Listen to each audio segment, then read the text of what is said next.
All right. We should be live for question period, politics in Canada, and a few other things going on today. I guess while I set everything up, we'll just get right to what's going on over here in BC. Strong. I want to, of course, pull the farmers over, once they're feeling this. I want to ask them a little bit more about how the CFIA has been approaching the antibodies, the stored antibodies. We know they've been trying to kill the birds, but where are those antibodies? Did they already seize them? So I think that's important. Here's some more people are arriving.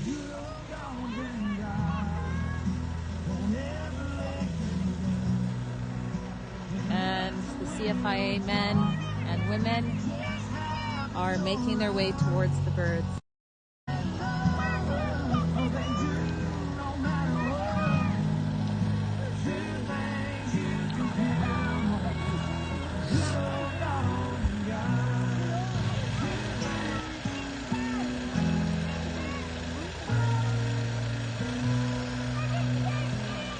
What's up, Spider-Man? How's it going? So it's kind of hard to see, but you could see people on the property of the farm right there. It looks like it has been confirmed they are, I guess, going through with the culling today. So we'll get back into that. I've pretty much set everything up that I need to. I gotta go to Rumble, and I gotta go to the Rumble studio and set up all of that, because you can't do it before the live. And then I gotta go to Kick, and then I gotta change the title over on Kick. It's a whole process, ladies and gentlemen. That's why I was kind of running that right now. There's been a lot of talk about the leadership in the Conservative Party, and we are looking at a post here saying that might be time for some fresh blood. Maybe get Pierre out, and maybe Michael Barrett could be the next Conservative Party leader. I think he could be a contender, that's for sure. I think there is a lot of MPs that you could potentially say could be the next leader of the Conservative Party. Sorry, I'm still setting things up. I'm not 100% focused here. It snowed for you today? It hasn't snowed here, so I guess it's only a matter of time. Look, when it comes down to it, Pierre, he's got a very strong voice. He's very charismatic. He has been through quite a bit as a politician already, so he's very seasoned in terms of that. At this point, it feels like, just give Pierre his second chance, and if he blows it again, then he blows it again. It's pretty much that simple. Most people would have been done with him after the first go. We saw Andrew Scheer tossed aside after he lost the election. Aaron O'Toole tossed aside after he lost the election as well. But they brought Pierre back. And like I said, give him round two. See where it takes the Conservative Party. And if Pierre loses the leadership race, then, or like the leadership, whatever they're doing in the next few weeks here, where they're going to give their votes in. I don't know if they still have confidence in Pierre as a party. I hope they do. Once again, I don't know who else could really take over that position. He's charismatic, he knows what he's doing, and he's willing to level with the people. You have Jamil Giovanni, a potential. You have Michael Barrett, the potential. Larry Brock, potential. Like I said, there's a lot of different ministers that you could argue have the potential to be that party leader and the next prime minister. But I don't think any of them compare to Pierre as of right now. I mean, correct me if I'm wrong. If there's an MP on the Conservative bench that you think is just as well spoken as charismatic as charismatic, has the quick comebacks, is on top of things, is willing to put himself out there. I don't know. Maybe other than Jamil Giovanni, I don't know. I haven't really seen much of Michael Barrett outside of the house. I know Jamil Giovanni goes outside of the house, and he's been doing the what do you call it? The tour for youth in Canada. And then we just saw a couple MPs in the heart of Toronto. But in terms of the conservative bench right now, like the federal bench, I don't know. And I'm not saying this because I'm like a die-hard Pierre fan. Yeah, I really like Pierre. But at the end of the day, if there's somebody better than him, I'm always willing to hear it out, right? Danielle Smith, Alberta PM would be awesome, just saying. She's a badass. I love Danielle Smith. She's fantastic. She's absolutely fantastic. She, if she was willing to move up, I guess, if that's what you want to call it, provincial to federal, if she wanted to move up, then yeah, she would have my vote. Absolutely. Yeah. I would vote for her all day. Guys, believe it or not, Mark Carney is actually going to show up to question period. Holy crap. You could actually, like, start betting on this. Like, it could be a weekly bet, or sorry, a daily bet. Remove the media thing altogether, and then 50-50. Will Mark Carney show up? Will he not? There you go. There's your new betting pool. Like, I'm surprised he's going to be there. All right, guys, let's get to whatever's going on in BC here. A lot of not good. See them right now herding the ostriches toward the kill pen.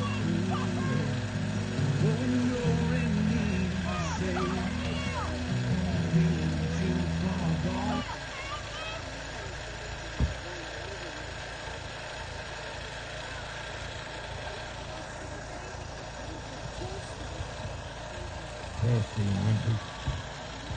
Test 1, 2. Make it as loud as you can get it. Testing 1, 2.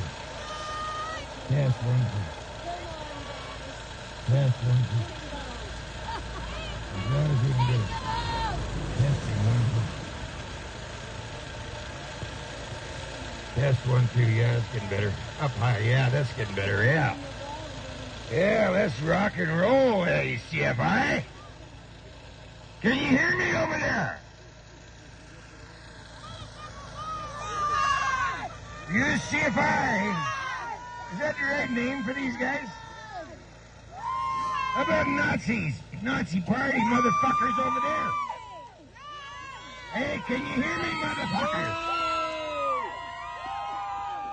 Hey, motherfuckers! The ostriches are running Can the you hear opposite me? way. Oh my gosh. They are running fast the opposite way. Hey, you guys in the white little monkey suits over there.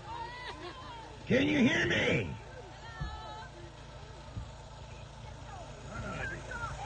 Oh, they can hear you loud and clear.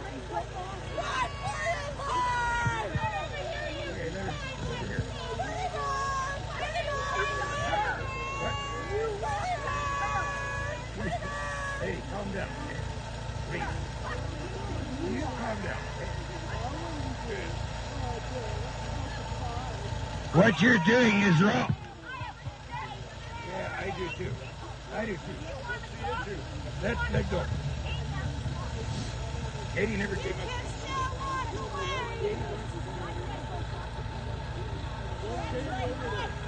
Send Katie over here. Send Katie over here.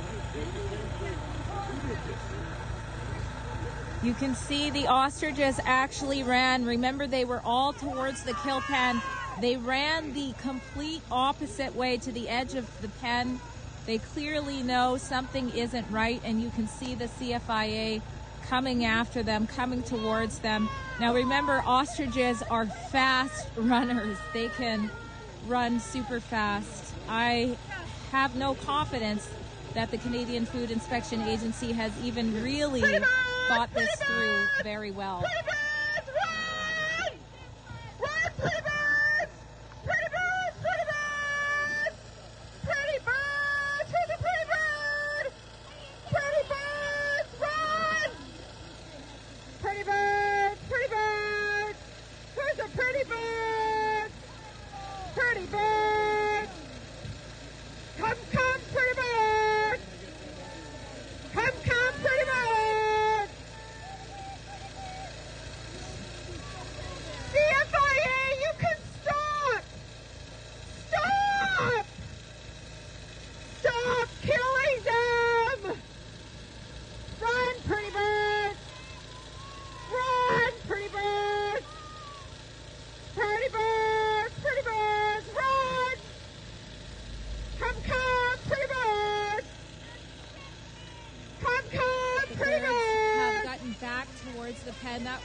have them heading back. Pretty birds!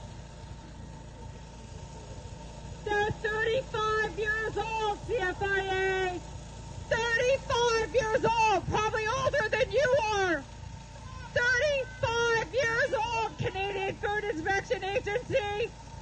They're healthy animals! You have to go to bed at night and know you killed healthy animals! 35 years old!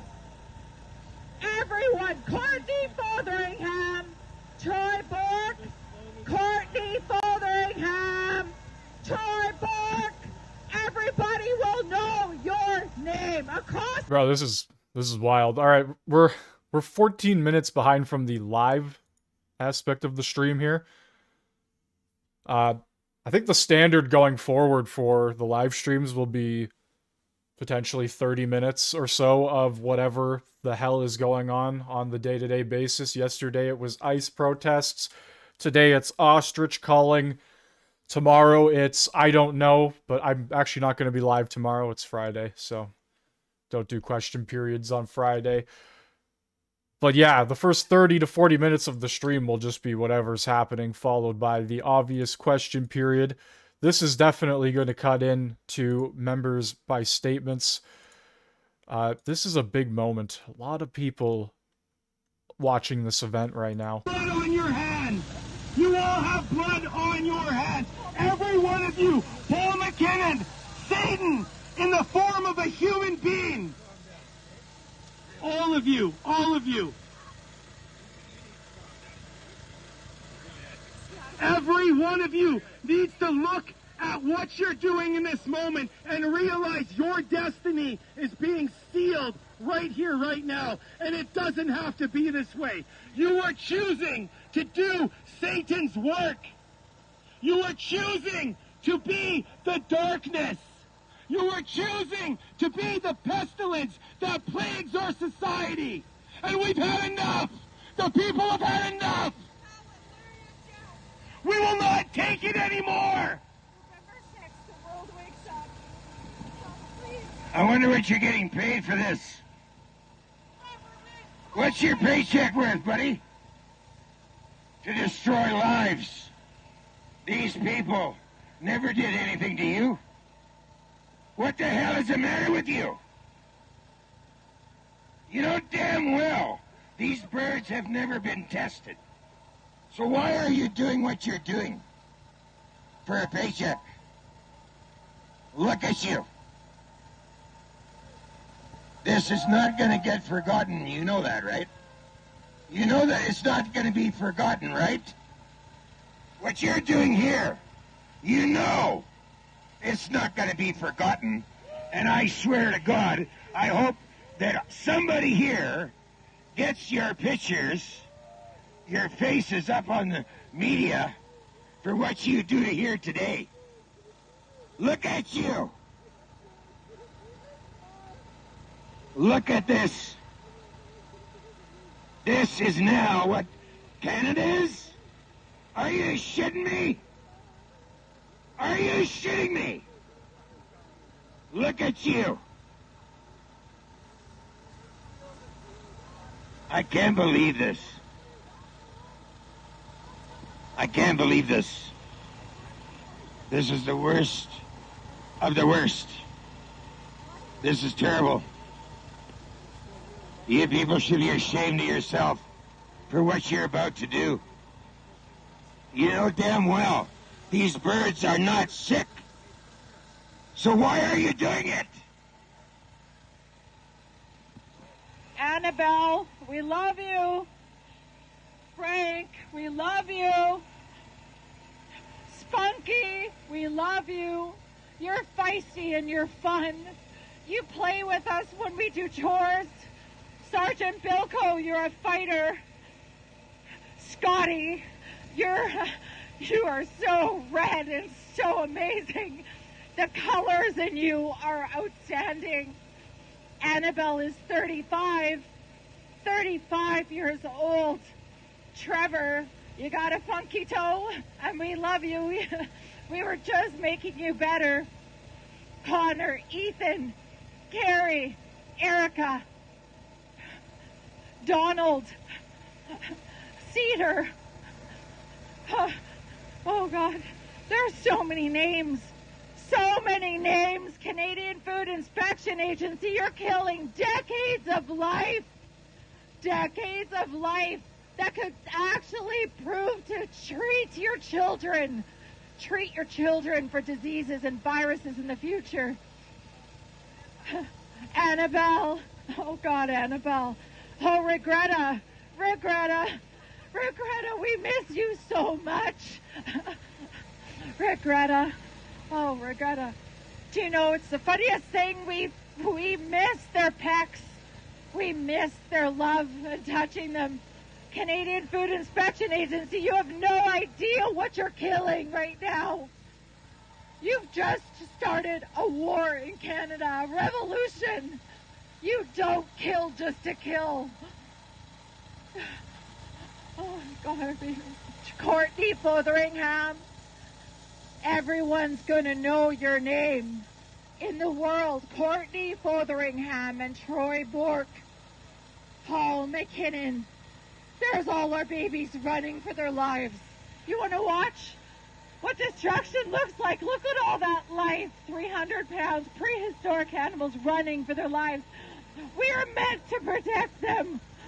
We're meant to protect them, Jeff. Jeff, we're meant to protect them.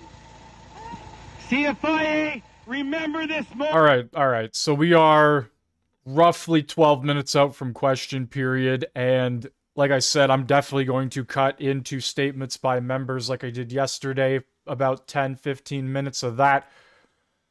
Then we'll get right into question period, guys. It looks like the CFIA is getting ready to just load them all up into the pens.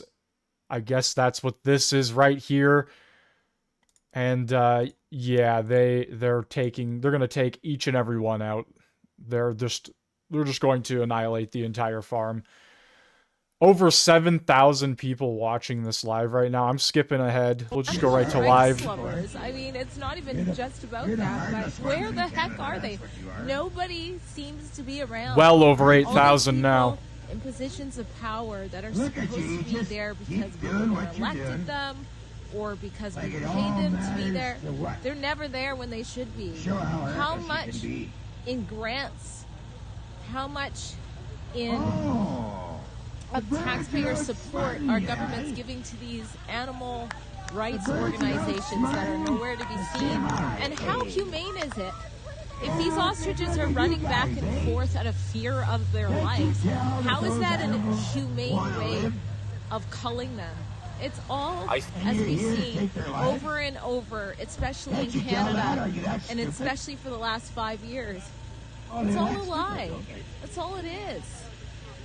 Come on, guys.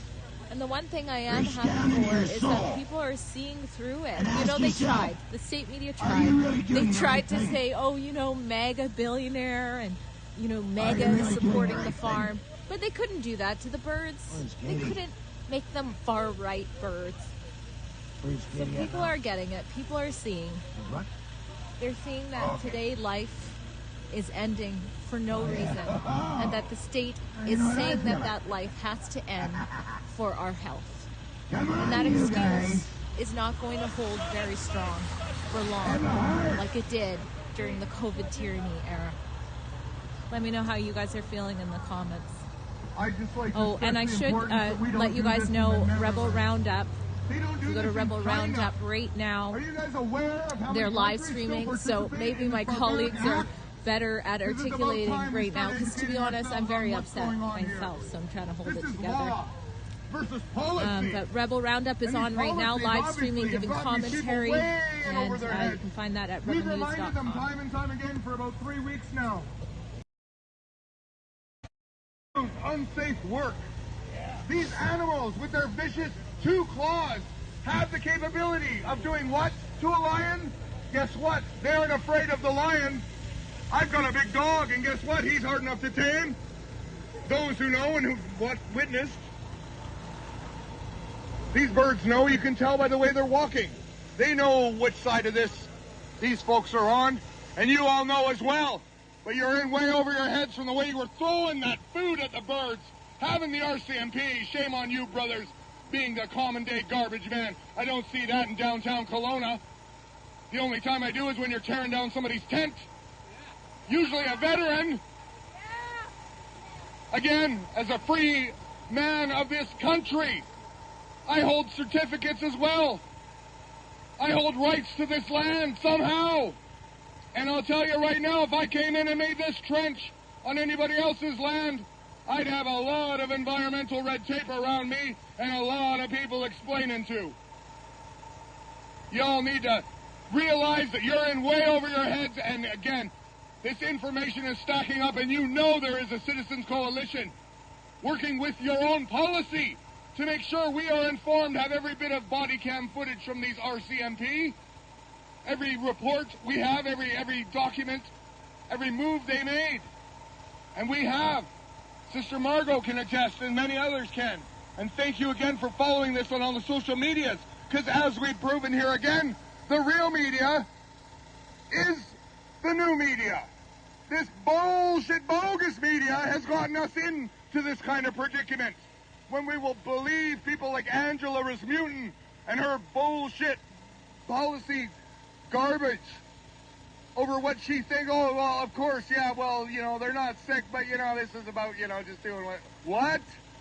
Enough of this, people. We're all above this. And quit giving so much claim and entitlement to this 1%. We don't even have to stand up. We literally just have to raise a shoulder each. And their game is done and the tables have turned. And again, you RCMP, you know as well. You've taken on this task. You don't want to do this. We all have much more important things to do with our days, do we not? And you all have the right to refuse unsafe work, whether it's helping pump those shitters or taking the garbage to the dump. Thank you. Love you. We all should. Thank you. Love you. We all do. Thank you. Love you. But unfortunately, in this day and age, there is a time where you are okay to say, some of you are not welcome. And this is not helping the public opinion or anything political. So I'm not sure what you people are doing, and Benjamin Moore does not approve of you using those suits. They are not protecting you from nothing, unless you're painting somehow on the inside of these rented RVs, in which case you might want to look into your frickin' clause on that too, and the agreement that whoever signed for that shit. I'm not even going to mention the conglomerate of the weirdos that put up these fences with no obligated title. Again, liability factor. They have to have their name on it somewhere, do they not? That damn fence falls on somebody. Let's hope it isn't, you know, one of these government paid for vehicles, because then that's just an extra, you know, level of our expense. But come on, people. You all have the right to refuse unsafe work, and we've witnessed enough neglect. Of course. And I'm passing the mic. I thank and love every one of you. Thank you.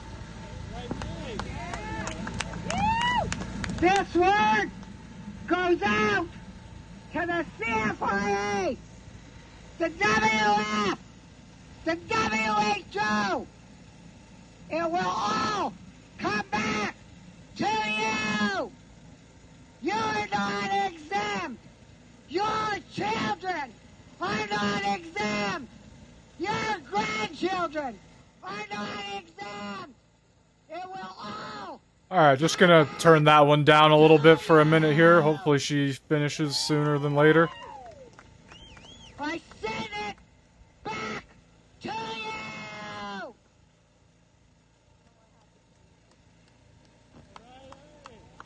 Okay, CFI. Alright. You see us here, standing here. I'm pretty sure you can hear us. We're the ones that are giving you a stupid paycheck through nefarious ways, through stupid policies that have gone out of control in this country. And that's you. You are taking up that gauntlet with that fucking paycheck. You have no moral compass. And this is what's wrong in this country. and you are affecting Canadian food supply. I know these animals here today are not on the food supply. But the problem is here, we see this, that these animals are not sick. So why, ask yourself, why are your handlers telling you to do what you're doing? Why? Because you're just going to comply, you're taking orders. You think taking orders makes it okay, makes it legal for you to do what you're doing? Taking orders is not going to make it okay, guys. Think about what you're doing. Think about it hard. Because you're all that's wrong in this country now, today. It's time to stop. Take a look at what you're doing. Because it's not in the interest of the public. So why are you doing it?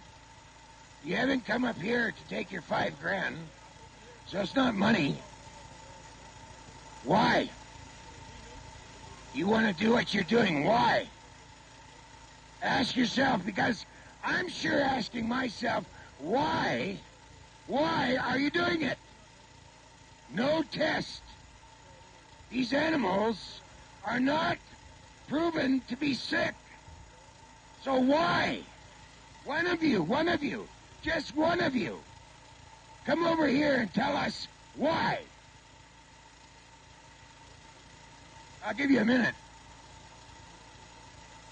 What do you think, folks? You think they're going to come over? Why don't you come over here and tell us why? You have no balls. Nobody all hurt you. I just want a reason. Why are you doing what you're doing?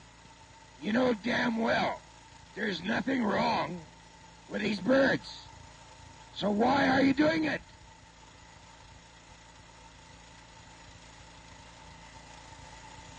Yeah, just as I thought, no balls. No balls. You see that, ladies and gentlemen? You see that, Canadians? No balls, but they'll do what they're doing. To screw this country. To screw us. That's what this is about. To screw Canadians. And do it for a paycheck. No? Anybody else have something to say? I'm out of breath here. Okay, let's play some music, I guess, or something. I'm done talking.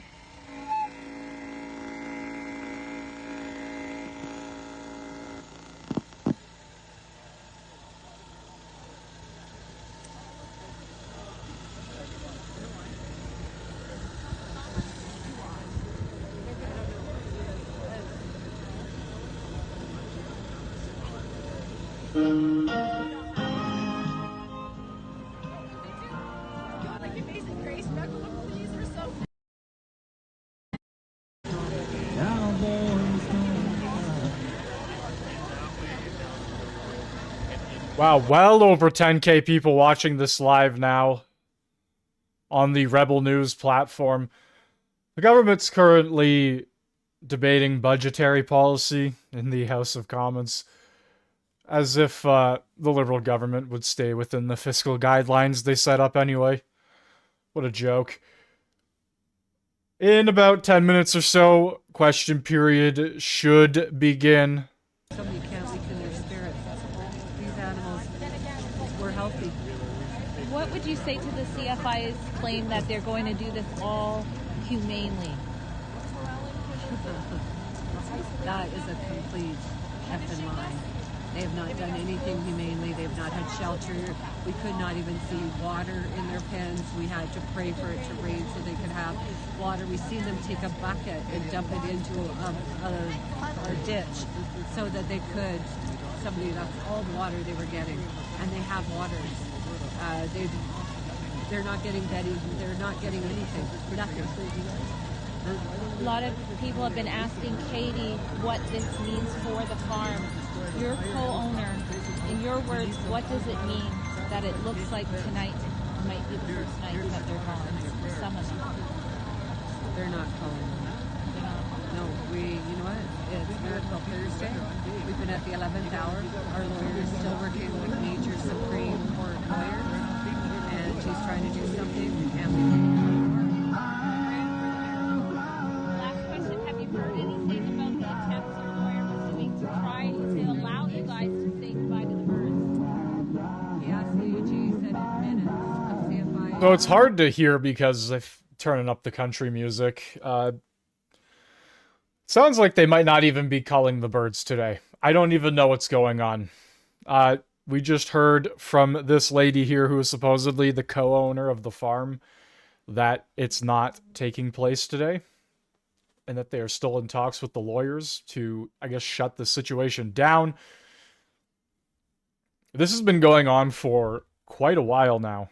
This is truly a wild situation, honestly.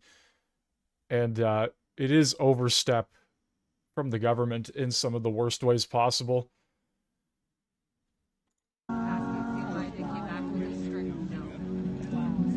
Absolutely Bob moment is trying to find a different way to get them to come to their death pen. I will be right back. Ostriches fly away. Ostriches Hello? ostriches fly away. They're trying to... Ostriches fly away.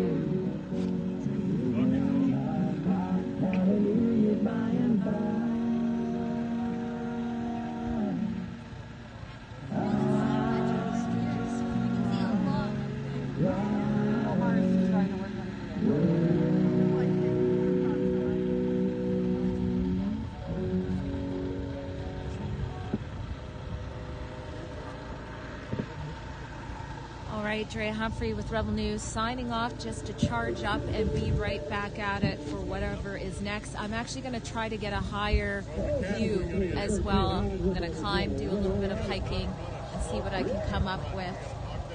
But you saw it here. We're going to have it all at SaveTheOstriches.com. We also have it right now up on YouTube at our Rebel Roundup as well. So stay tuned.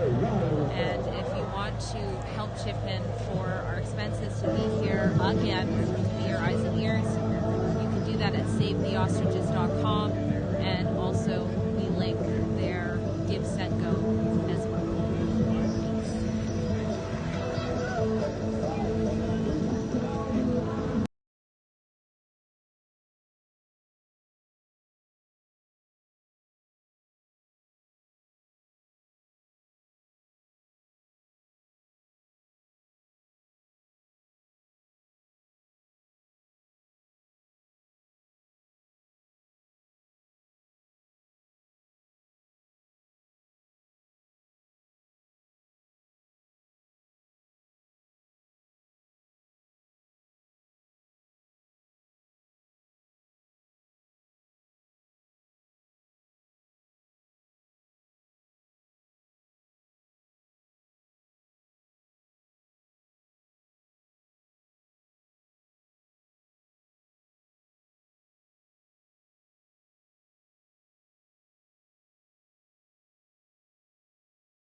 All right.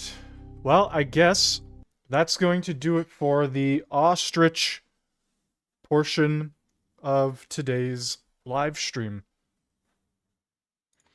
It looked like she was only recording on a phone or something anyway, or streaming on a phone, so You've only got roughly an hour of battery before that all goes to shite. Yeah, see, there you go. Probably lost connection. All right, guys, we're going to head over to the House of Commons question period. Itself. His service included many peacekeeping missions and tours of duty in Afghanistan with NATO. While he never sought accolades, Major Plummel's dedication did not go unnoticed. Among his many awards are the Order of Military Merit and the Chief of Defense Staff Commendation. His decision to stand on guard for our country deserves our gratitude. We are grateful to him and his family for the sacrifices they made to keep our nation strong and free. Major Plummel has been laid to rest but will always be remembered for his love of country, family and friends, a true hero from Saskatchewan, a truly great Canadian. Thank you for your service, Leroy.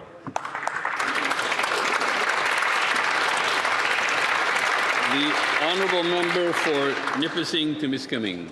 Monsieur le Président, I stand in support of Budget 2025. In preparation for this budget, I had the pleasure of meeting with many different organizations and certainly people of all ages, including the young people in my riding of Nipissing to Miskaming. One such group was the Embers, an inspiring group of young girl guides. In relationship to the budget, they shared what matters most to them: helping communities grow, caring for the planet, supporting those in need, and showing kindness to others. I was pleased to see that Budget 2025 delivers on these values as it invests $660 million in women's equality and leadership. Yes. Hear, hear. It also includes many other strategic investments that ensure a secure future for young people in Canada. Monsieur le Président, I conclude by saying that the Embers remind us that real leadership begins with care and compassion. On their behalf, I thank our government for creating a future where every young girl knows her voice matters, and I encourage all colleagues in this House to support this important budget. Thank you. The honourable member for Hamilton East Stony Creek. Nah, you didn't Mitch. You didn't miss much of anything. They were supposedly going to call the ostriches today, but it looks like that might not happen. I don't know. The info that was coming in was a bit unclear as there was a lot of sound around it. But that live stream ended up shutting down. They turned it off. Let's see if it's back. No, it's still down. So we're going to just stick over here, head into question period very soon. And yeah. Got all his Liberals to vote against having Brookfield come to Ottawa in answer to Canadians. The Prime Minister's new budget wants to build Canada strong, but I think we can all agree that Canada would be much stronger if Brookfield paid its taxes right here at home.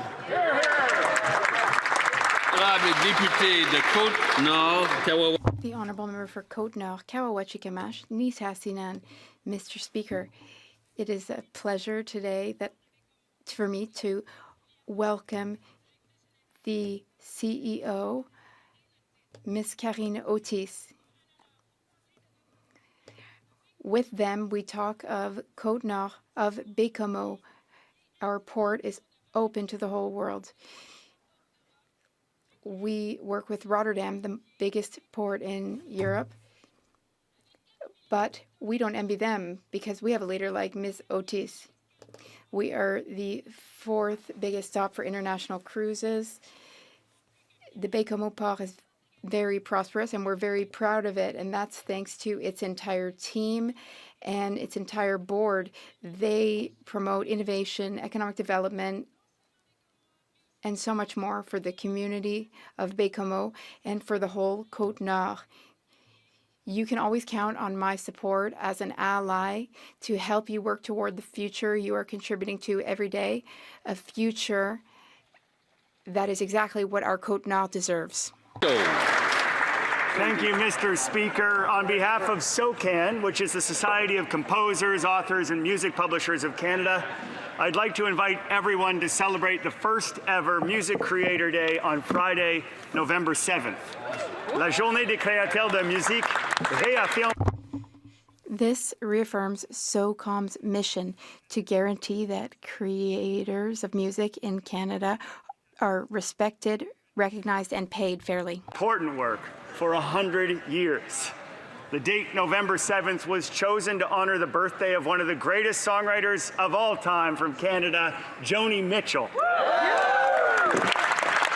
So I invite you all to sit down and enjoy your favorite Joni song tomorrow, or a song by any other amazing Canadian, and honor the great musical creators of this country on Music Creator Day. Thank you. Merci. The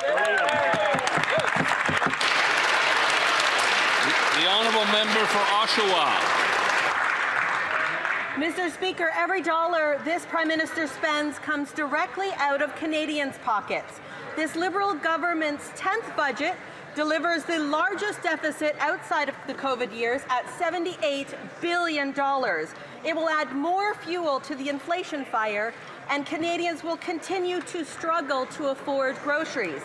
Poverty and food insecurity have risen nearly 40% in just 2 years, yet the Liberals keep gaslighting Canadians by insisting their hidden taxes on food and fuel are imaginary. Every day is payroll day when you're an MP. Life affordable. Cutting the industrial carbon tax, the food packaging tax, and the fuel standards tax. But the Liberals instead chose to give tax breaks to elites purchasing private jets and yachts. My neighbors in Oshawa are clear. They do not want a costly election. They wanted an affordable budget. Conservatives want a hopeful future. For young people, we want homes, jobs, and hope. Well said. For our seniors, we want affordability. We want to bring back the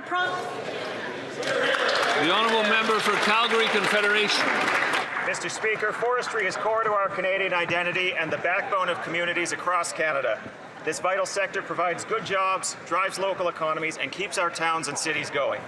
Recently, during Forestry Week, the Forest Products Association of Canada held its annual National Forestry Policy Conference here in Ottawa. This conference brought together leaders in forestry from across Canada. It advocated and brought forward ideas for the forestry sector and the over 200,000 jobs it sustains.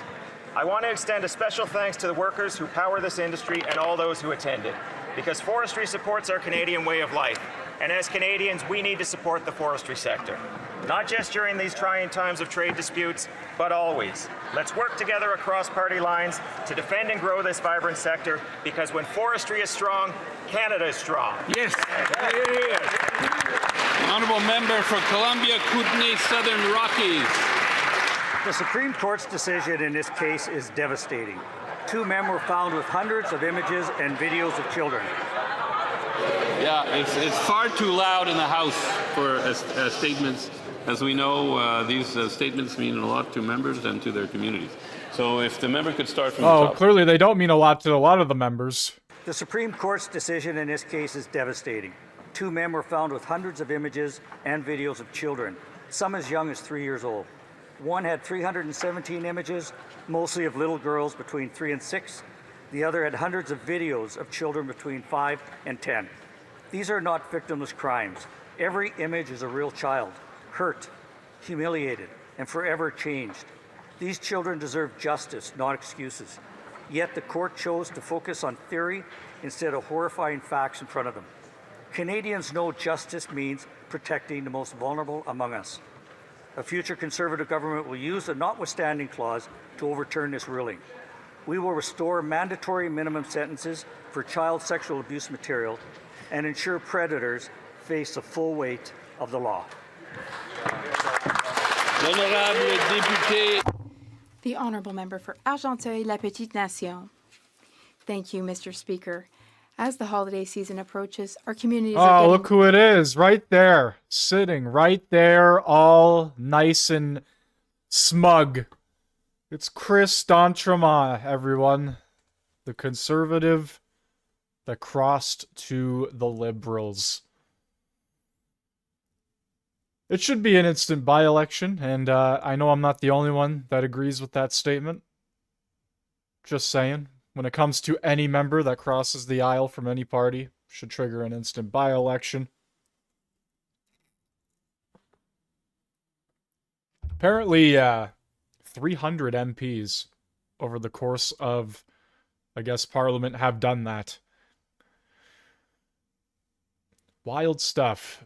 There's a lot of rumors as well that more MPs from the Conservative side are looking to cross.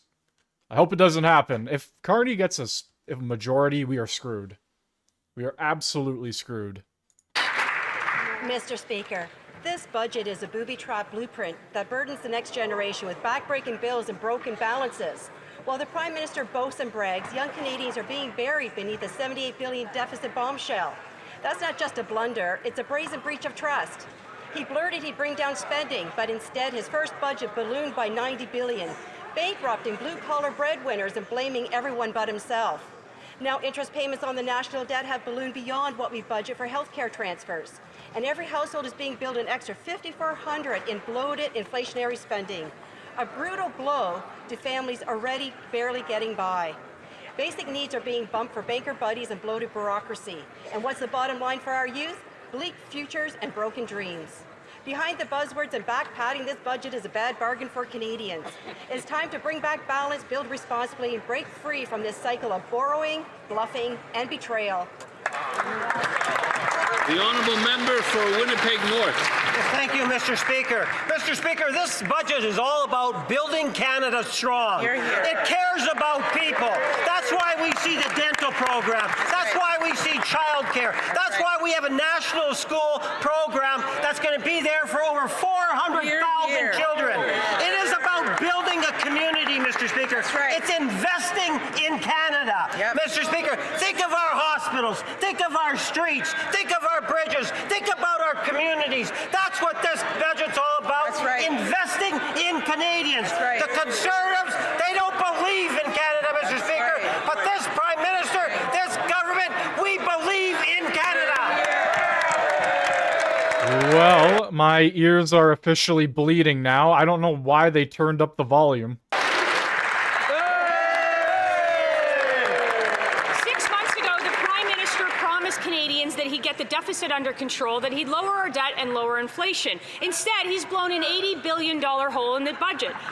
The debt is climbing, inflation is climbing, and he's added $90 billion in new spending. That's over $5,000 for every family. Every dollar that the Prime Minister spends costs Canadians in higher taxes, higher inflation, and more expensive debt. With this budget, Canadians are paying champagne prices for tap water results. So why is he asking them to pay more? The Right Honourable Prime Minister. Mr. Speaker, I'll refer to the previous comments of the honourable member from Winnipeg North. This budget is about building this great country. And what this budget shows is that with the $1 trillion of investment that we are going to catalyze, we are going to put more than $3,000 in the pocket of every Canadian by the end of this decade. The honourable member for Thornhill. Speaker, they're not investing in the next generation. They're borrowing from it. This Prime Minister is on track to be the most expensive in Canada's history. The only ones cashing in on it are bankers. Interest payments on the national debt will cost Canadians $55 billion this year. That's more than this government spends on healthcare and more than it collects in GST. Every dollar that Canadians pay in GST doesn't go to doctors or nurses or hospitals. It goes to bankers. So why is the Prime Minister so determined to make sure that bankers get better care than patients? The Right Honourable Prime Minister. Mr. Speaker, this budget preserves the health transfer to the provinces, over $29 billion. This budget puts $5 billion into health infrastructure. Mr. Speaker, this budget has the lowest net debt to GDP in the G7. It has the lowest deficit projected, and the cost of interest borrowing is lower than when the Conservatives were in government. The honourable member for Mégantic-L'Érable, Le Binière. The cost of this Liberal budget is going to drive up the price of food, of housing, and everything else that Canadians need. The Prime Minister claims that Canada is in a strong fiscal position. Then why are families having such a hard time making ends meet? Home ownership is virtually impossible for young people. Why are 2.2 million Canadians lining up at food banks every month? That's not solid. That's not strong. The Liberal leader has chosen to enrich his friends with an $80 billion deficit. Why is the Prime Minister breaking his promise to spend less by adding fuel to the fire of inflation? The Right Honourable Prime Minister. Mr. Speaker, 75% of the new measures in this budget this year are for protecting Canada's sovereignty and for affordability for all Canadians. First point. Second point, this is a budget that invests in Canada. It's a budget that shows confidence in Canada, a budget that's going to put more than $3,000 in the pockets of Canadians. The Honourable Member for Mégantic-L'Érable-Lobinière. Mr. Speaker, this is a budget that is going to go down in history. This Prime Minister is going to go down in history as the most costly government leader in the history of Canada. I'd like to remind him of something important. Every dollar that he spends comes directly out of the pocket of a Canadian who's worked hard to earn it. He promised to spend less, and yet his deficit's going to be almost $80 billion. And in the Journal de Montréal, we read this morning that the federal government is disconnected from real life. What parallel universe is he living in, the Prime Minister? He doesn't understand that he's fueling inflation with his spending, and it's making life harder for every Canadian. The Right Honourable Prime Minister. Mr. Speaker, it's not the most costly budget, it's the most ambitious budget. The most ambitious budget for Canada. It's ambitious when it comes to building housing for Quebecers and Canadians. Housing across the country. For clean energy, for the future of Canada. This is a budget for the future. The Honourable Member for Calgary East. This Prime Minister's $80 billion deficit will cost each Canadian household $5,400 while avoiding the tax pain he imposes on Canadians. Coming from the guy that set up a $30 billion offshore tax havens for Brookfield when he was chair. He continues to dodge questions on how much money he personally has stashed away offshore while avoiding the taxes he imposes on Canadians. Will he stand up today and tell Canadians how much money he has in offshore tax havens? Just the number. The Right Honourable Prime Minister. Monsieur le Président. Mr. Speaker. Mr. Speaker, Mr. Speaker, this budget tightens tax fairness. Mr. Speaker, this budget cuts taxes for 22 million Canadians. This budget cuts taxes on new homes for young Canadians starting out. This budget cuts the carbon tax. This budget grows this great country. Come with us and support it. He's such a liar. When he does that little smirk, he's lying. The question like he held the Brookfield, avoid taxes. When he imposes higher taxes on Canadians, they have a right to know if this Prime Minister still has money in offshore tax havens. I'll give him one more chance. Will he stand up on his own 2 feet and tell Canadians exactly how much money he has stashed away in offshore tax havens? Just the number. The Right Honourable Prime Minister. Mr. Speaker, I'm proud of my record in the private sector, but I'm deeply honored to serve Canadians. And we're serving Canadians by building this great country, by investing in homes, by investing in energy, by investing in ports, by investing in our future. We are going to grow this country like not seen before. There is a chance for everyone in this House to stand up and support it. The Honourable Member for Belleuil-Chambly.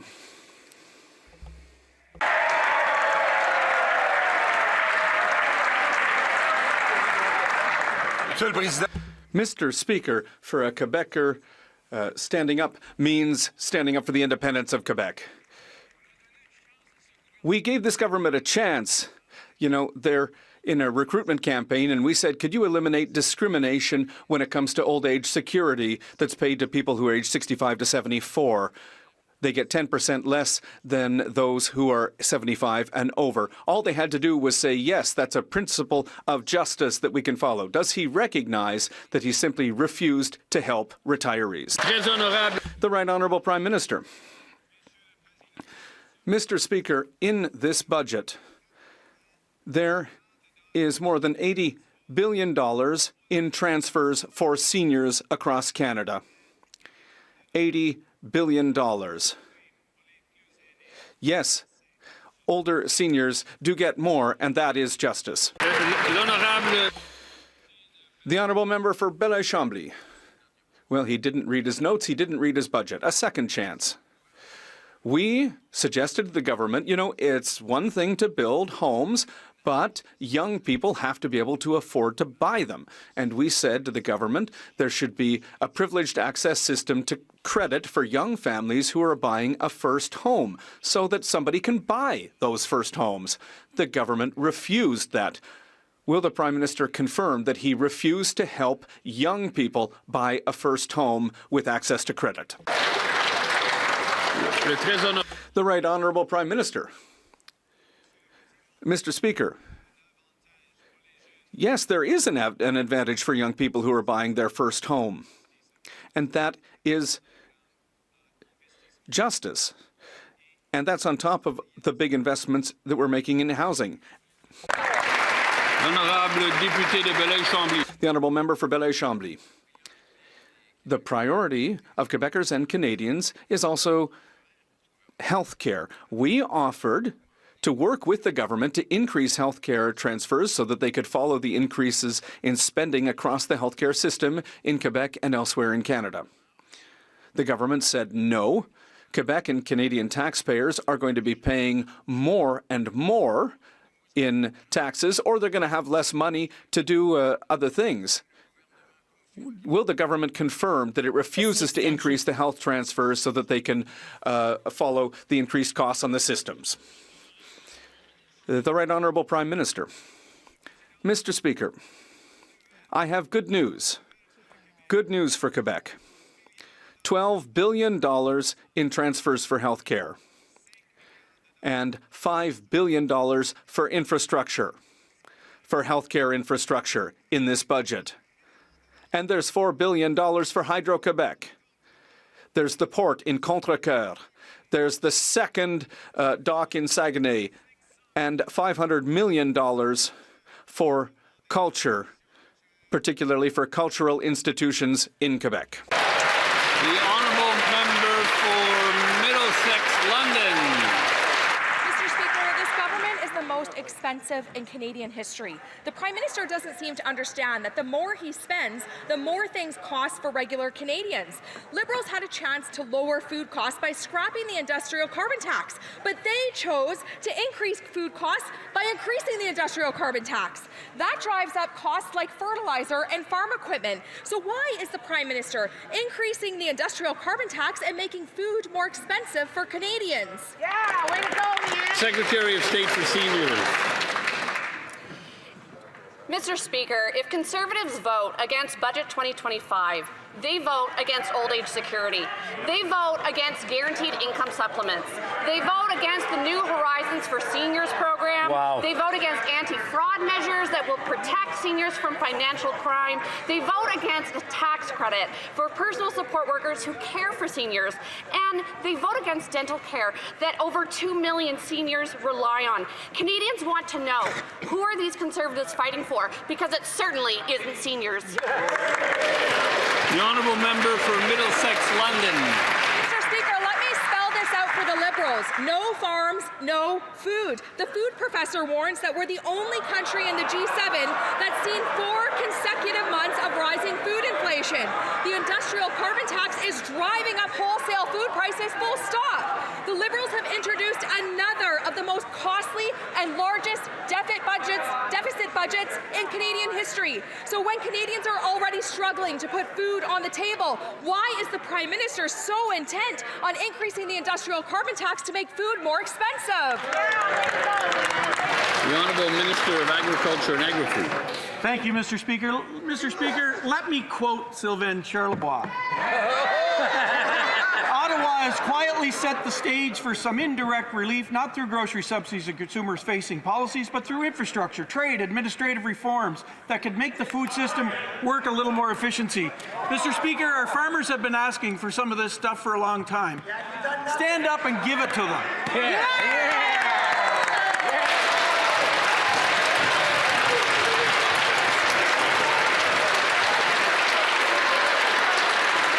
Again, through the chair, please. The honourable member for Ponoka-Didsbury. Mr. Speaker, this government is the most expensive in Canadian history, and every dollar the Prime Minister spends comes out of the pockets of Canadians. The more they spend, the more things cost. Unfortunately, this Liberal Prime Minister didn't learn anything from the mistakes of the last Liberal Prime Minister. They had a chance in their budget to lower food costs for Canadians by scrapping the industrial carbon tax. Yet they chose to make food more expensive by increasing the industrial carbon tax, driving up the cost of fertilizer and farm equipment. So why is the Prime Minister increasing the industrial carbon tax and making food more expensive for Canadians?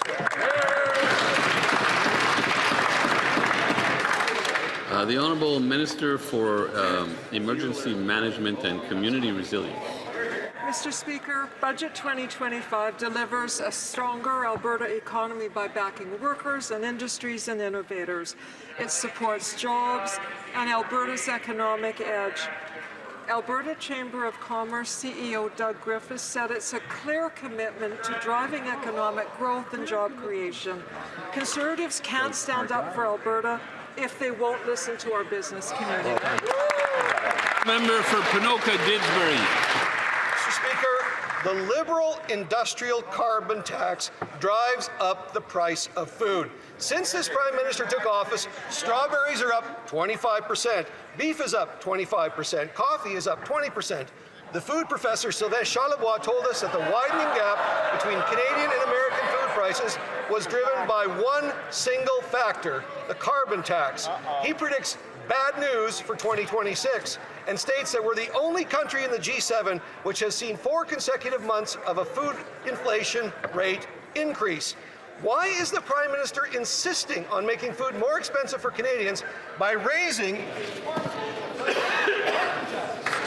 The Honourable Minister of Fisheries and Oceans. Mr. Speaker, I am so proud to stand today and support a budget that is growing this country, but is also paying attention to rural communities. And I can tell you, in Newfoundland and Labrador, investment in roads, bridges, hospitals, houses, communities, it matters. And I'm asking my Conservative Newfoundland and Labrador colleagues, are they going to vote for the things that matter to our province? The Honourable Member for Chatham-Kent, Leamington. Mr. Speaker, this government is the most expensive in Canadian history. Every dollar this Prime Minister spends comes out of the pockets of Canadians, and the more they spend, the more things cost. The Liberals just had a chance to lower food prices by scrapping the industrial carbon tax. But instead they chose to make food more expensive by hiking the industrial carbon tax that makes food, fuel, and farm equipment more expensive. These costs are passed directly on to Canadians at the grocery store. Why is the Prime Minister not scrapping the carbon tax and making food less expensive? The Honourable Secretary of State for Sport. Mr. Speaker, while the Conservatives are focused on imaginary taxes, we're building Canada strong, Mr. Speaker. And Budget 2025 invests $51 billion into the Build Community Strong Fund, Mr. Speaker. That's good news for families in southwestern Ontario, like my colleague from that area. This includes money for the Newton Athletic Park in Surrey. It includes the Royal Athletic Park in Victoria. It includes the Hamilton Downtown YMCA. It includes the Hamilton Sportif de Montreal. Mr. Speaker, we're going to build Canada strong, and that includes sports facilities for our communities. I hope that Member of Parliament will vote for our budget. The Honourable Member for Chatham-Kent, Leamington. Mr. Speaker, the following is not imaginary. The food professor, go ahead, Mock, said, and I quote, "The gap between wholesale prices in Canada versus the U.S. wholesale prices has widened, and one factor driving that is the industrial carbon tax. Canada is the only G7 country that's had 4 consecutive months of food inflation increases. Farmers, manufacturers, builders across the country are paying more for fertilizers, steel, and concrete, costs that end up on Canadians' plates. While other G7 countries are lowering costs, this Prime Minister is ignoring the experts, increasing the carbon tax, and making food more expensive. Why? The Honourable Minister of Jobs and Families. Very often quoted Sylvain Charlebois had exactly this to say about Budget 2025. Instead, he said our investments in logistics and corridors and trade will bring prices down for food.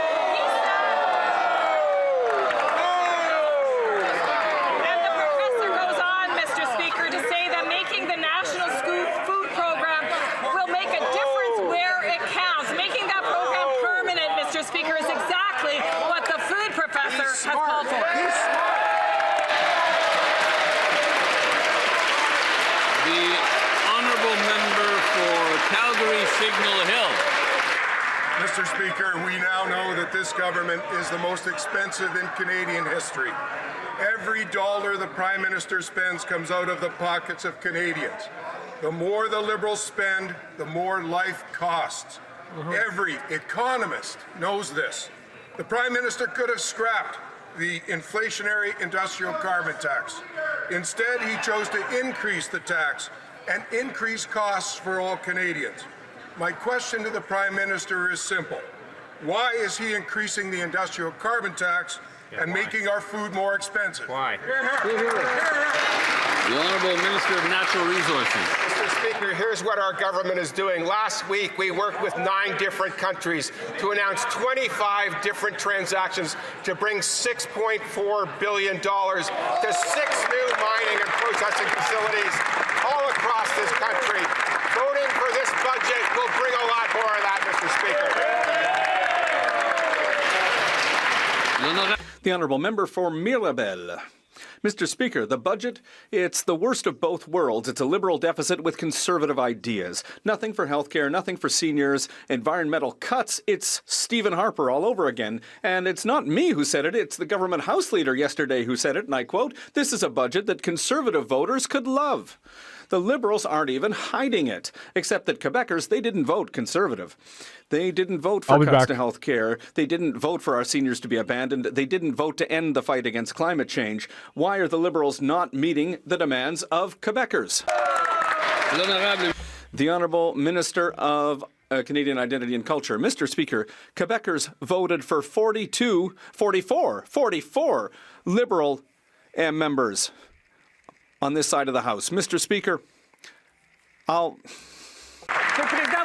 Mr. Speaker, you might remember who was president of LADISC in 2003. He was, it was the leader of the Bloc Québécois, and he was in favor of investments in Canadian culture at the time.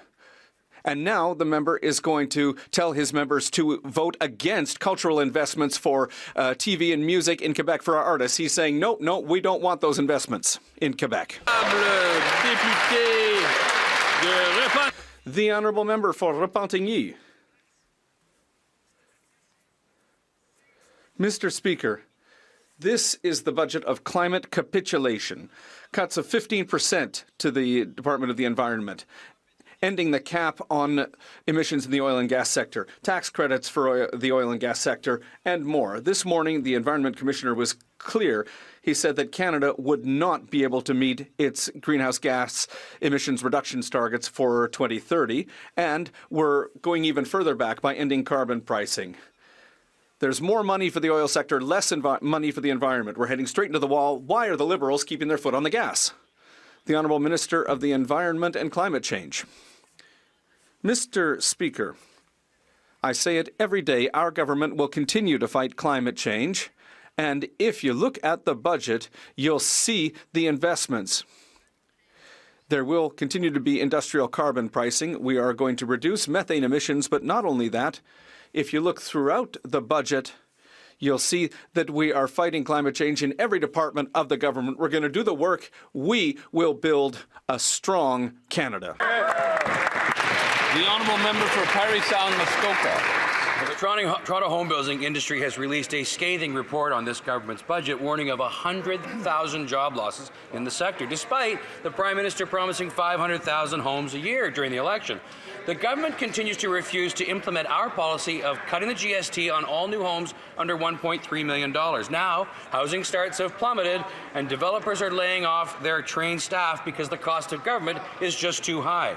Why won't the government listen to the experts and cut the GST on all new homes under $1.3 million so builders can get back to work and building the homes that Canadians so desperately need? The Honourable Secretary of State for Labour. Mr. Speaker, here's the reality check. The Conservative Party of Canada is voting against the largest investment in infrastructure in Canadian history, Mr. Speaker. Thousands of jobs, apprenticeship opportunities, opportunities for our youth, opportunities to train the next generation, Mr. Speaker. Roads, bridges, community centers, hospitals, you name it, major projects in the national interest, homes, Mr. Speaker. None of this happens if the Conservatives vote against the budget. I hope they'll reconsider. The honourable member for Parry Sound Muskoka. Well, Mr. Speaker, if spending money could solve the housing crisis, we'd have a surplus right now. And this from a government who named a housing minister who made housing taxes 141% more expensive in Vancouver and also increased the prices of homes by 149%. We're in a housing crisis now, and it's clear this guy doesn't get it. The experts are warning of 100,000 job losses in the sector. So if the government won't listen to us and what we're saying about cutting the GST on homes under $1.3 million, why won't they listen to the experts? Here. The Honourable Minister of Housing and Infrastructure. Thank you, Mr. Speaker. Well, the real question is, will the Conservatives support the most aggressive housing budget in Canadian history? Will you? Come on. Your new government is proposing the biggest investment in our history in affordable housing, putting Canadians to work, building the affordable housing that we need. We're seeing unprecedented levels of housing starts. We're seeing progress in housing right now, and we're doubling up on that. We're going to build. We expect your support on the budget to do more. Again, to members, through the chair, I don't have an opinion on this. The honourable member for Newmarket Aurora. On Tuesday, Canadians saw the truth about this Liberal government's disastrous housing plan. They promised to build 500,000 homes a year, but turned into a plan to kill 100,000 jobs. Toronto's Build Association says the budget is particularly troubling. Not an actionable plan to reduce housing fees with any urgency. They promised to cut development charges by 50%, but surprise, another broken Liberal promise. Housing sales have collapsed, down 82% in the GTA. Will the Prime Minister finally admit he is not building homes, he's only building a long list of broken promises? The Honourable Secretary of State for Children and Youth. Mr. Speaker, this is a budget that will invest in Canada, invest in young Canadians, invest in Canadian families from coast to coast to coast. We are supporting youth by giving opportunities to help them build skilled trades and access high-paying careers and jobs across the projects, building homes, building out major national projects. We are investing in training and supports for 20,000 youth who are facing employment barriers, 24,000 additional Canada Summer Jobs opportunities, co-ops, internships, and apprenticeships across the country. We hope that members opposite will support young people and their opportunities for jobs. Good job, good job. The honourable member for Newmarket Aurora.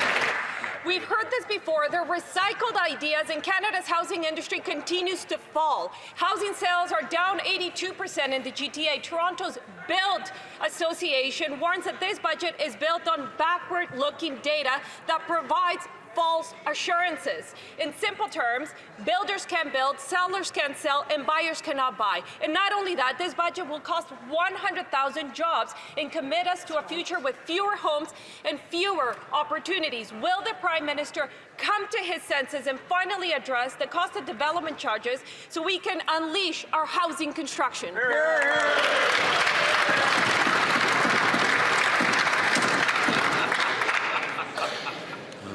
Yes, the Honourable Minister for Women and Gender Equality, Tourism and Small Business.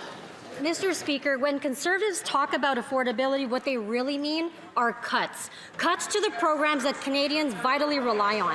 Parents and families know that they can trust our government has their backs. We've strengthened the Canada Child Benefit, providing families nearly $8,000 for children under 6 and $6,570 for children aged 6 to 17. Through the budget, we are making permanent the National School Food Program, which will give parents peace of mind so that they can send their kids to school with a full meal. Mr. Speaker, well, what she was really referring to is the only thing recycled on that side of the House are their slogans, Mr. The honourable member for Brampton West. Mr. Speaker, this government is the most expensive in Canadian history. Every dollar the Prime Minister spends costs out of Canadians' pockets. The more he spends, the more everything costs. He promised to lower the debt to GDP ratio, he raised it. He promised to spend less, but he has blown $90 billion, costing every family $5,400. Now Liberal spends more on interest payments than health care, spending $55.6 billion to service debt while Canadians struggle to pay for grocery and housing.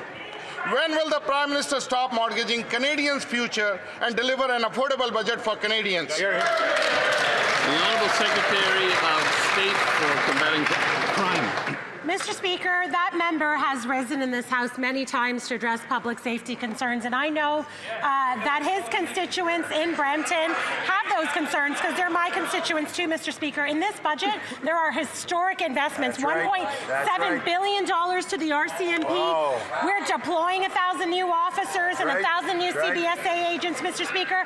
But the Conservatives had said they're not going to support it. But it doesn't surprise me since their leader thinks the RCMP is despicable. The Honourable Member for Brome-Missisquoi. Mr. Speaker, as a former mayor dealing with infrastructure problems and housing, and it doesn't just affect urban ridings, but also rural ridings like mine, Brome-Missisquoi. The government has committed to investing in housing and infrastructure as part of the Canada Strong budget, a once-in-a-generation investment. Can the Minister of Finance tell the House what steps are being taken to build more boldly and quickly than ever before in ridings like mine? The Honourable Minister of Finance. Thank you, Mr. Speaker. We have all kinds of good news for Canadians, but we only have 30 seconds to explain to Canadians, yes, with Build Canada Homes, we're going to build more affordable homes. And together with the communities, we're going to invest in water and other municipal infrastructure. And yes, we have a fund for health infrastructure, like Quebec asked for. All members in this House should stand up in favor of this generational budget to help the next generation to build Canada strong. We believe in Canada, Mr. Speaker. The Honourable Member for Calgary Centre. Mr. Speaker, the Prime Minister introduced his first budget, much more costly than Canadians anticipated. A $78 billion deficit is a high hurdle to get over, but the fiscal year is not final yet, and this government has never set a spending target they haven't blown past. Don't worry, there's more debt ahead, and the next 5 years of forecast deficits have doubled under this Prime Minister. And I'll correct the Prime Minister, because 10 years ago under the last Conservative administration, debt servicing was $28 billion and going down. It's $55 billion going up now. So why is the Prime Minister choosing to ignore the inflation he's causing and driving up costs for Canadians? The Honourable Minister of Veterans Affairs. Mr. Speaker, this is a generational budget that will increase Canada's economic competitiveness and prosperity. That's good news for our small, medium and large businesses. The President and CEO of the Canadian Chamber of Commerce, Candice Lang, says the government has heard businesses call to focus on the economy and has made some tough choices to attract investment. Mr. Speaker, this is about building the strongest economy in the G7. I hope we can count on our colleagues' support. The Honourable Member for Calgary Centre. Well, that wasn't the answer to the question. I think it was a lot of fantasy at the end of the day. But this government, once again, has revised its so-called fiscal anchors. That's another target they keep missing. No problem, just change the definition. This year's anchors are so weak, they're practically meaningless.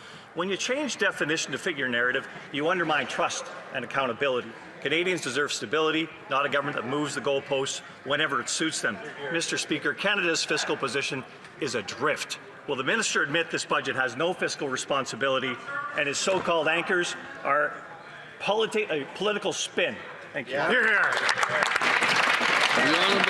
Minister of National Defence. Mr. Speaker, this government recently announced a 3-year extension of Operation Reassurance, Canada's largest overseas military mission with over 2,000 CAF members stationed in Latvia. Is this member seriously suggesting that Canada should not pass a budget which allows us to give the strongest expression of our commitment to NATO as Canadians reinforce NATO's eastern flank by contributing to collective defence and cooperative security in the region? Mr. Speaker, Canada is leading a 14-nation multinational brigade there. I would suggest the members opposite join us. We're not leading shit. We're not leading shit when it comes to defending anything. Get real. This government is the most expensive in Canadian history. Every dollar the Prime Minister spends comes out of the pockets of Canadians. The more he spends, the more things cost. The Prime Minister promised Canadians... We're not even leading in military spending, and that's all this government wants to do. He told Canadians he'd get rid of the consumer carbon tax, but instead, the industrial carbon tax is set to rise and make food even more expensive by driving up the cost of fuel, fertilizer, and farm equipment. Why is the Prime Minister increasing the industrial carbon tax, and why does he want to make food more expensive? Oh, give it to him, come on! The Honourable Minister of Justice. Mr. Speaker, a working-class Canadian voting Conservative would be like a chicken voting for Colonel Sanders. My goodness, Mr. Speaker, when I took the people who live in rural Nova Scotia, they want simple things. They want good jobs, better health care, lower taxes, and this budget delivers all three. You don't have to take my word for it. Listen to a statement from the provincial progressive Conservative government in Nova Scotia, who congratulated the Prime Minister on his budget based on more money for health care infrastructure, for housing and development, and for tax incentives that are going to create good jobs for the people who live in my communities.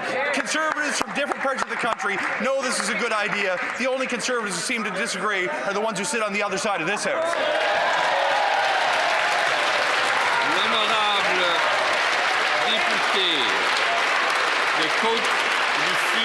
The Honourable Member for Côte-du-Sud, Rivière-du-Loup, Témiscouata. Mr. Speaker, the Liberals have tabled the costliest budget with the biggest deficit in Canadian history outside of the pandemic. It will drive up the price of food, housing, and everything Canadians need. And it's our families who are paying the price at the grocery store for the industrial carbon tax that this government has hiked. A few weeks ago, I asked for an answer on behalf of a constituent in La Pocatière who was forced to choose between housing and feeding her family. We didn't get any answer. Why is this Prime Minister hiking the industrial carbon tax and making food more expensive for my constituent and all Canadians? The Honourable Parliamentary Secretary. Mr. Speaker, I'm a bit surprised by my colleague's reaction. In this budget, there is help for Lévis and La Pocatière. In this budget, and I met with people from Napierville. In my riding, we have one of the biggest borders in Quebec. $1.7 billion to strengthen border security. That's what this budget has for all of us, and I'm sure that other constituents are supportive of this too. The Honourable Member for Côte-du-Sud. Mr. Speaker, the Liberals had a chance to ease the burden on Canadians, but since this Prime Minister took office, prices have skyrocketed. Strawberries up 25%, beef 25%, and coffee 20%. It's unbelievable. The industrial carbon tax is adding to the price gap with the U.S. and is likely to keep food inflation high. This is according to Professor Sylvain Charlebois. He said it'll stay that way for years to come. Mr. Speaker, once again, why is this government hiking this tax and making food even more expensive for our families? The Honourable Minister of Health. Mr. Speaker, we're going to build Canada strong with generational investments in infrastructure. Budget 2025 holds $5 billion for an infrastructure and health fund, which will contribute to building new hospitals, ERs, care centers, and medicine faculties, to name a few. This is what the provinces and territories asked us to do, and that's what we've done. Thank you. The Honourable Member for Richmond Arthabaska. Thank you, Mr. Speaker. Let's be clear, Mr. Speaker. Conservatives are for tax cuts to leave more money in the pockets of Canadians. Do you know where the Liberals have chosen to cut taxes? Try to stay in your seat here. Private aircraft and luxury yachts. This is no joke. It's for Liberal cronies. That's where they're cutting taxes. I would invite people to speak to single parents, to go to grocery stores and speak to seniors, whether they want tax cuts or lower food prices. Minister of Indigenous Services. Merci, Monsieur le Président.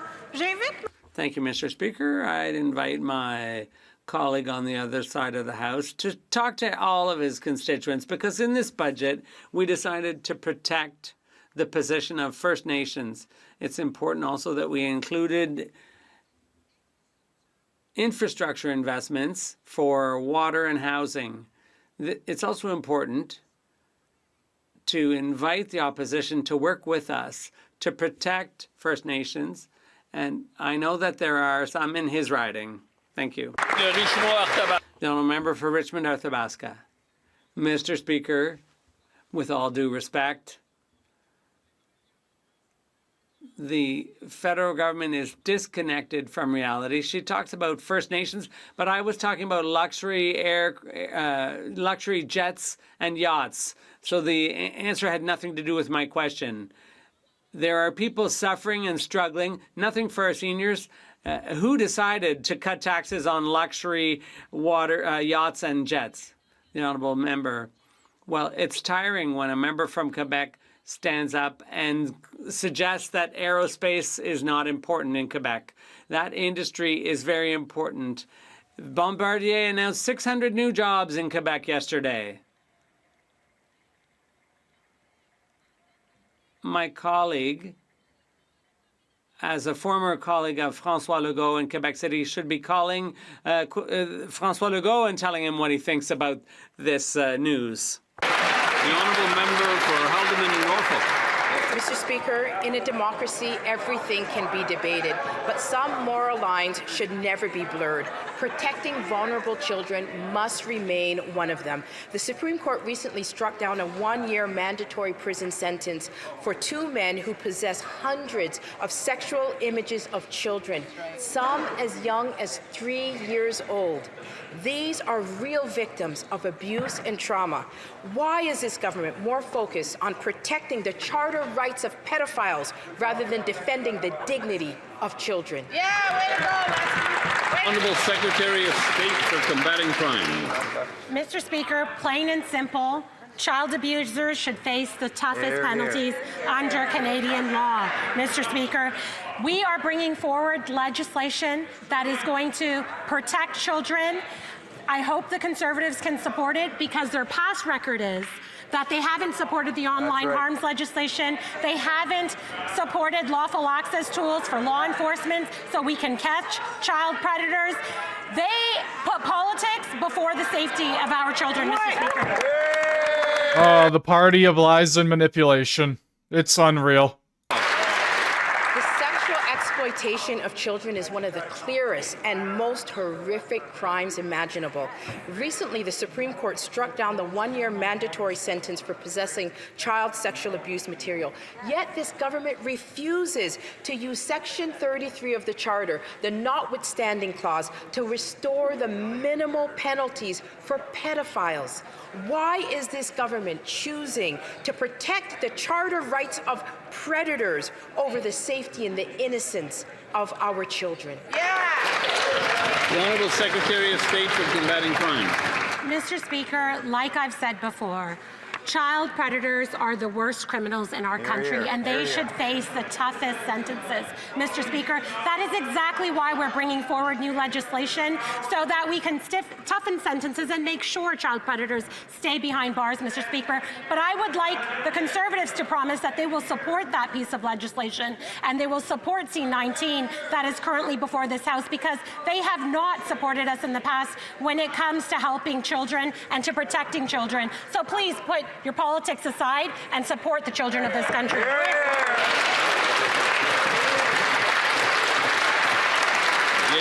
through the chair, please. The honourable member for Cumberland Colchester. Mr. Speaker, Budget 2025 is a generational investment in our economy, in our industries, and in Canadians. Canadians are paying lower prices for cellular services, a 40% decline in prices over 5 years. But these bills still eat into the pockets of Canadians. Budget 2025 has proposed measures to lower costs for Canadians and to improve competition. At a time when Canadians are concerned with rising costs and keeping their monthly bills affordable, can the Minister of Industry tell us how the government is working to lower cell phone bills? Honorable Ministre de l'Industrie. The Honourable Minister of Industry. To thank my colleague from Cumberland Colchester for her important question. Oh yeah, Melanie, you tell us. Our laser focus and this government laser oh, focus on making sure that we I bring bet down you costs are. in the telecom sector, because we took the right decision this summer. They're in solution uphold mode. The decision of the CRTC to increase competition in the telecommunication sector. We said also that we would be hawkish on competition, so we will do more in this budget to increase competition and make sure that we reform our telecommunication sector. Thank you so much. Oh, I'm so sure. Honourable member for Edmonton Northwest. The Liberals have introduced the most costly and largest budget deficit in history outside of COVID. The cost of this Liberal budget will drive up the cost of food, housing, and everything else Canadians buy. The young families, seniors, and veterans in Edmonton Northwest are having to make hard choices as the snow falls. It's costing more to heat their homes and feed their families. But every day in this House, the Liberals say families are just imagining higher living expenses by their taxes and increased spending. So why is the Prime Minister breaking his promise to spend less and pouring more inflationary fuel on the fire? Good question. The Honourable Secretary of State for Defence Procurement. Thank you, Mr. Speaker. Budget 2025 will enable Canada to step up to meet the moment, to include $82 billion for defence and security. And here's a fun fact, Mr. Speaker. Stephen Harper's 2009 budget, adjusted for inflation, is actually the biggest deficit budget in Canadian history, with little to show for it. We'll take no lessons from the Conservatives. The Honourable Member for Kitchener South, Hespeler. Adjusted for the inflation that they caused. Mr. Speaker, the Liberals' new budget is generationally expensive. It is historically expensive. Every dollar the Prime Minister spends will come out of Canadians' pockets. The more they spend, the more things will cost. Either through taxes or inflation in the future, the cost will come. $80 billion is $2,000 for each man, woman, and child in our country. That's $2,000 for my 3-year-old daughter and $2,000 for my 1-year-old son. Why should they have to pay this generational debt the Prime Minister is saddling us with? Why is the Prime Minister breaking his promise to spend less? Honourable Minister of Crown Indigenous Relations. This budget invests in lowering the cost of living and creating jobs, including $2 billion for the Critical Minerals Sovereign Fund. Critical minerals are in our phones, computers, solar panels, medical equipment, and more. Canada is rich in minerals, with projects in ridings held by Conservatives, Bloc Québécois, NDP, and Liberals, including in my home, the Northwest Territories. These investments mean good jobs, including in Ontario, stronger communities, and keeps Canada a leader in technology, defence, and healthcare. The Mining Association of Canada has applauded the budget, and I hope members opposite will too. The Honourable Member for Elmwood Transcona. Mr. Speaker, this government is the most expensive in Canadian history. Every dollar this Prime Minister spends comes out of the pockets of Canadians. The more they spend, the more things cost. Nearly $80 billion in deficit spending.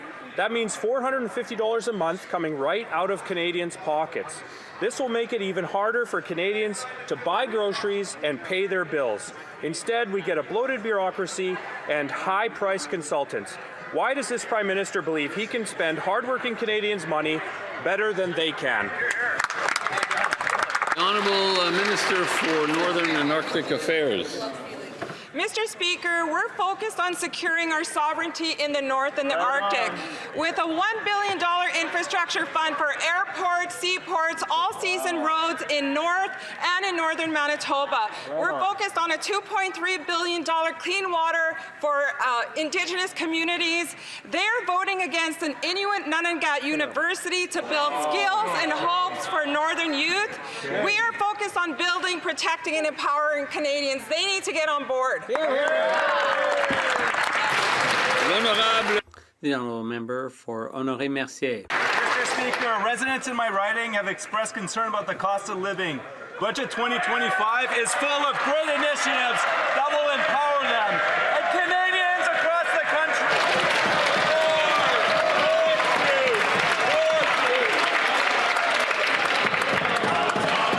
Oh boy, he sounded a lot like a conservative there with that one.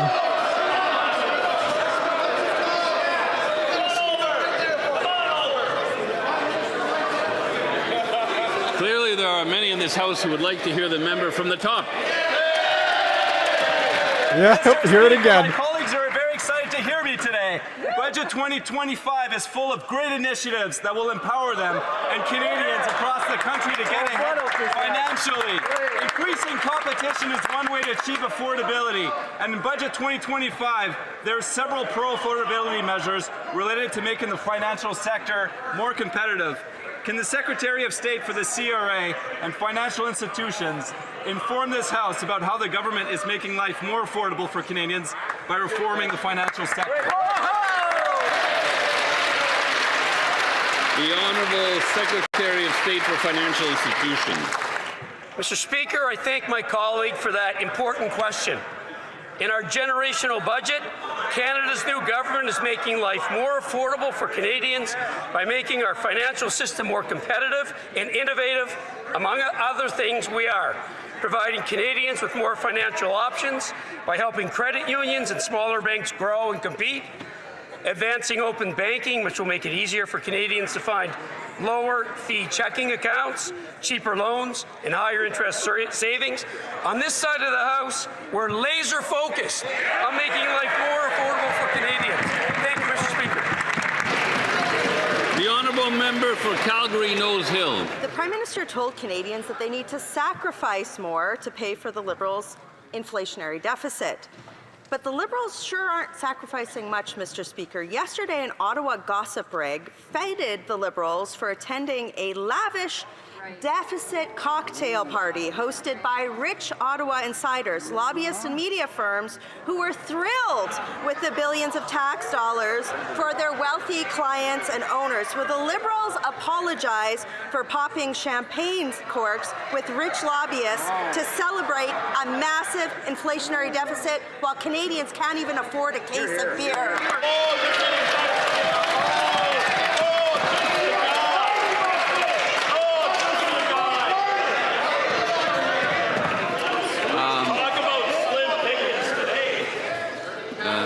The Honourable Secretary of State for Rural Development.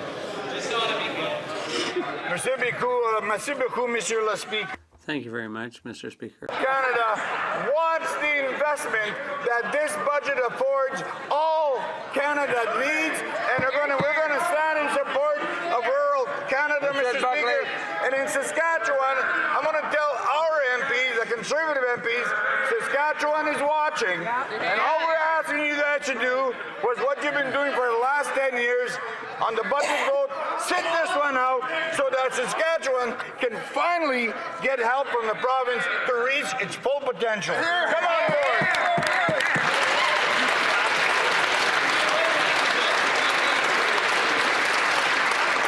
The Honourable Member for Vancouver East. There was much hype about this budget. Much has already been made public in the pre-budget announcements. My question is not about is what is not in the budget. The impact of the 15% cut across most departments, including the loss of 40,000 workers, is buried in buzzwords like streamlining, modernizing, and recalibrating. Will the Prime Minister tell Canadians what programs are being cut, which ones will end when the funding sunsets, and how people in our communities will be impacted? Canadians deserve to know. Hear, hear. My God, this government needs to be recalibrated. For the very important question that she asked. I think she will have seen in the budget that we remain true to our values, Mr. Speaker, Canadian values.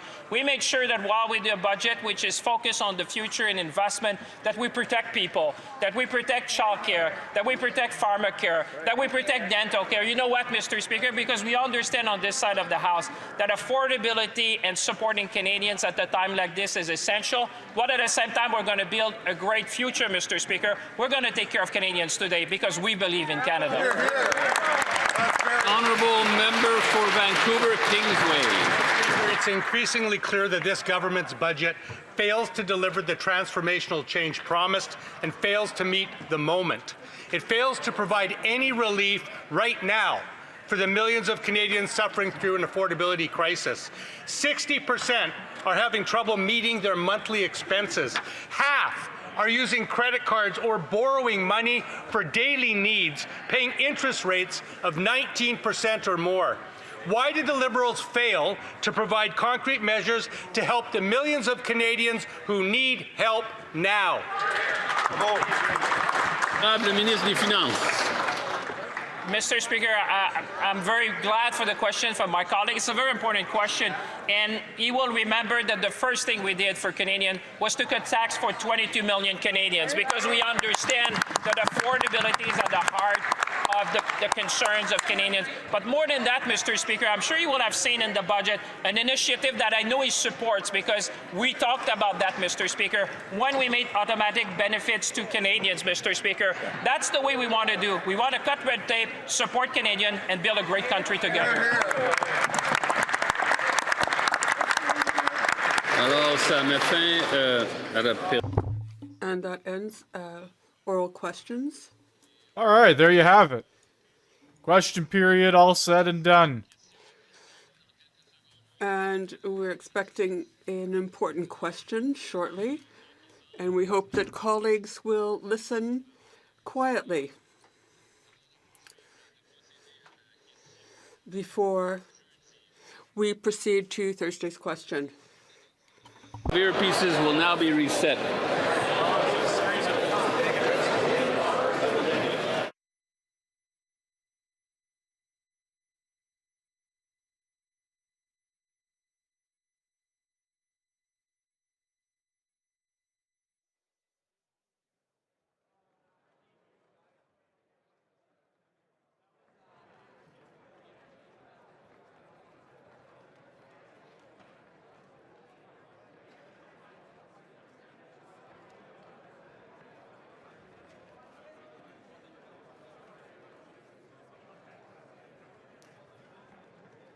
And I would ask the members to who don't wish to remain for the Thursday question to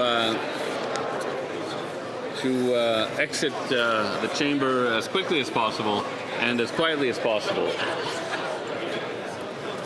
I think we're good now, so I would ask the opposition House Leader if he has a question for the government House Leader. Speaker, it's time for everyone's favorite moment of the parliamentary week, the Thursday question. Hoping the government can update the House as to the business of this chamber for the rest of this week and the week after the break week. And while I'm on my feet, Mr. Speaker, I just want to wish all Canadians observing Remembrance Day. This is the Thursday before Remembrance Day. I want to thank all our men and women who currently serve in uniform, all those who have ever donned the Canadian uniform with that Canadian flag on their arm, put themselves in harm's way to defend and protect Canada and our allies. We cannot thank veterans and current members of the armed forces enough for what they do, and I hope all Canadians take a moment on November 11th to thank a veteran and to commemorate all their service. Thank you, Mr. Speaker. Honourable Government House Leader.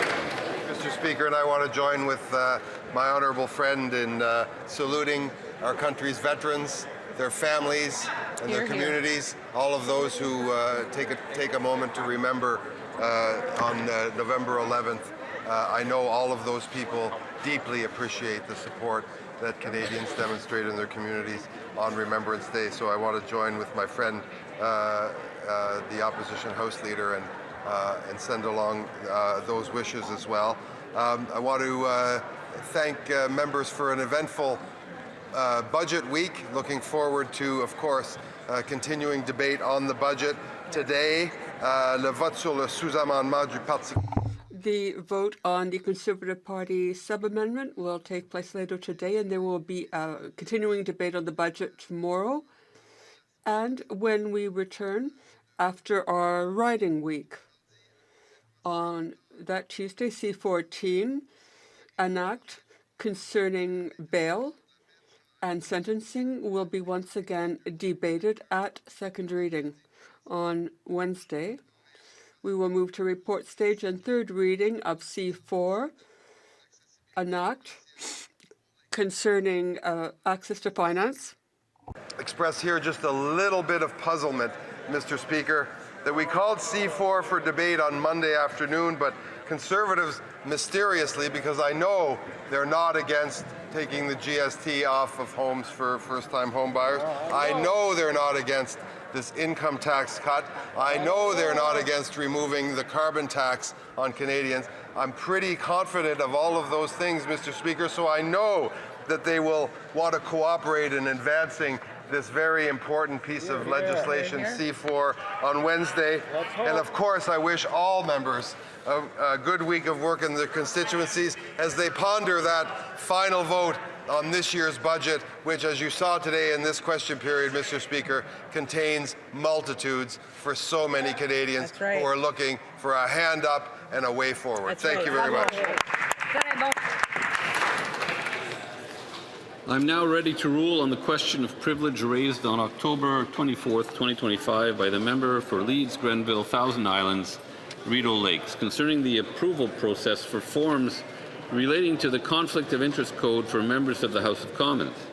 In raising his question of privilege, the member alleged that several forms posted on the Office of the Conflict of Interest and Ethics Commissioner's website, including those which members use to report gifts, benefits, and sponsored travel, had been modified without the necessary approval from the House. He pointed out that these documents must be submitted to the Standing Committee on Procedure and House Affairs and then adopted by the House, in accordance with Section 30 of the Code. The member further stated that these unauthorized changes constitute a contempt of the House and asked that the matter be ruled a prima facie case of privilege and referred to the Standing Committee on Procedure and House Affairs. Pour sa part, le leader adjoint. In response, the Deputy House Leader of the Government stated that the Standing Committee of Procedure and House Affairs is already considering the matter, and it would be premature for the Chair to review it until the committee has reported its findings.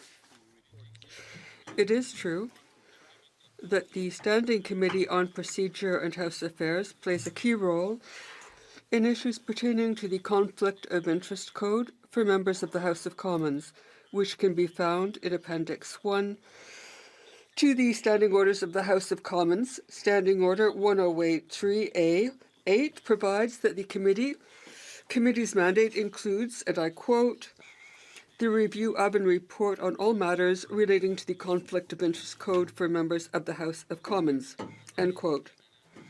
In addition, Section 31 of the Code, which the House adopted on June 11, 2007, provides as follows.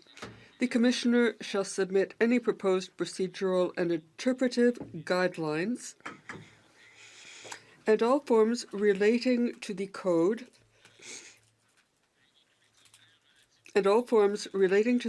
to the Standing Committee.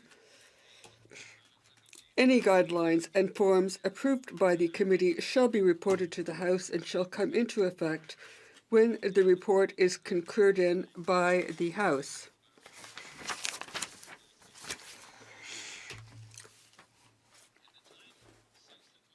Until the guidelines, they shall remain confidential. In a letter to the Speaker dated October 28, 2025, that he made a mistake. The Commissioner wrote that he wrongly assumed that the committee's approval was not needed because the changes were, in his view, minor. He said that the forms in question have since been removed from his website. The Commissioner also acknowledged that under Section 30 of the Conflict of Interest Code for members of the House of Commons, all forms and guidelines must be submitted to the Standing Committee on Procedure and House Affairs for approval before being made public and must remain confidential until they are approved. He further stated that he has subsequently submitted the new documents to the committee for approval.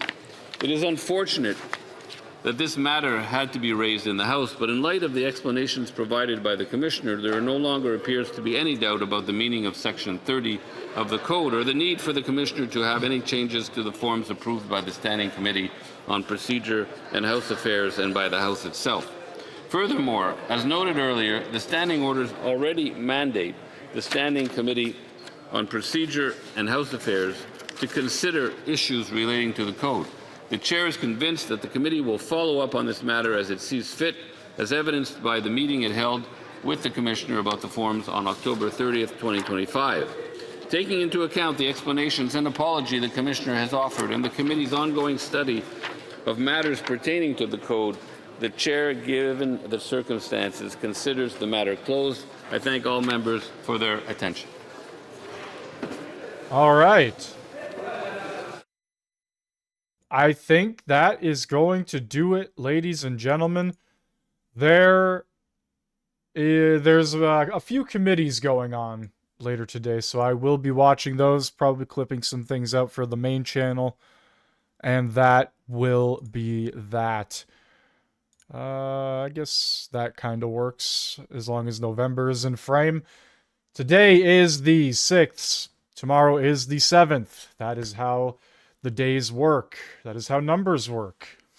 I sound like Kamala Harris explaining the obvious here. But next week there will be no Parliament. Meaning I will not be live at all next week. So just keep an eye out for the 17th. Monday, the 17th, 2 p.m. Eastern Standard Time. Around that time, I will be live again. And then we will continue for the final 4 weeks of, I guess, the fall into winter Parliament. And then next year we should have a full schedule unless anything crazy happens. So I will see you all on the 17th, 2 p.m. Eastern Standard Time, unless something crazy happens next week. I guess anything is possible. But that's going to do it for me today. Take it easy, everybody. Have a great rest of your day or night, depending on where you are from. Exactly that. Although, Mr. Speaker, affordability is about more than mortgages and rent, it's about everyday life.